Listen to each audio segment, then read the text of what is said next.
Le chameau. Il était une fois un chameau qui s'ignorait dans son château.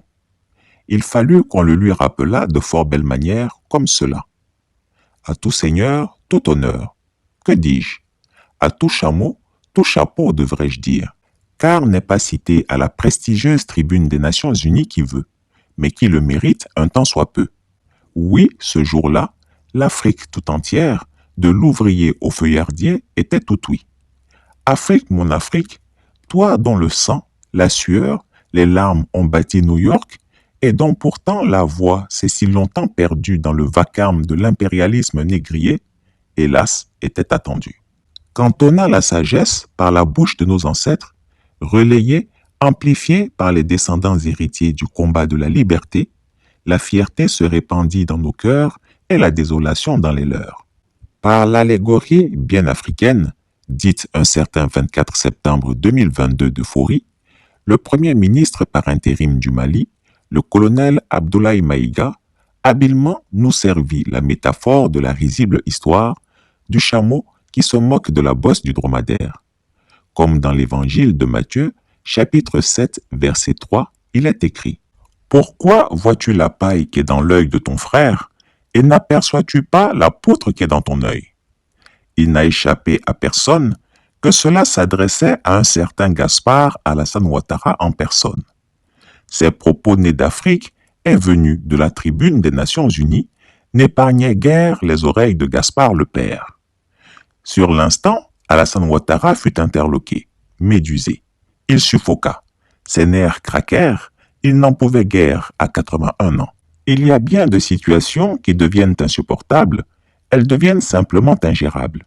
À ses ouailles, réunies au pied de sa grandeur, il s'est écrié comme devant une scène d'admirateurs où se laissaient aisément deviner les vers de Don Diègue du Cid de Corneille.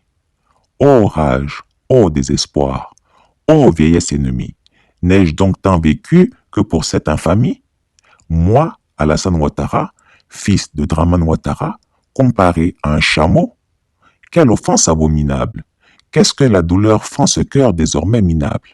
Et de poursuivre ce monologue. Mes forces me lâchent comme des lâches. La baraka m'abandonne comme le karma. Moi, naguère puissant, devant qui tous les puissants du monde venaient s'aplatir au pied de ma grandeur, de ma puissance. Me faire traiter de chameau par de pauvres airs de caniveau? Est-ce la fin ou le déclin de notre ère de tombeau? Cette injure suprême mérite un châtiment suprême. Moi qui dans mon pays ne gouverne point, mais règne par la terreur des poings. Des gamins proches voisins ont osé me défier se croyant malin. D'une voix larmoyante et stridente, il s'écria « Il faut que je me venge ». À ces mots, ses ouailles se mirent à pleurer en chœur, ne pouvant souffrir la douleur du chameau. « Vengeance! À mort les baudets! À mort les dromadaires! À mort les pelés! À mort les révolutionnaires !»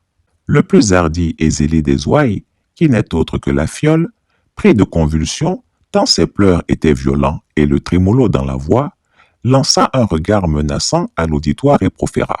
« Ô Maître céleste, je sais de quoi vous êtes capable. Le malheur s'abattra sur les garnements de Bamako incapables. Osez traiter votre grandeur, notre sauveur de chameau. Quelle infâme insulte de brigand. Cet affront doit se laver dans le sang. Il faut dévouer ces maudits exemples.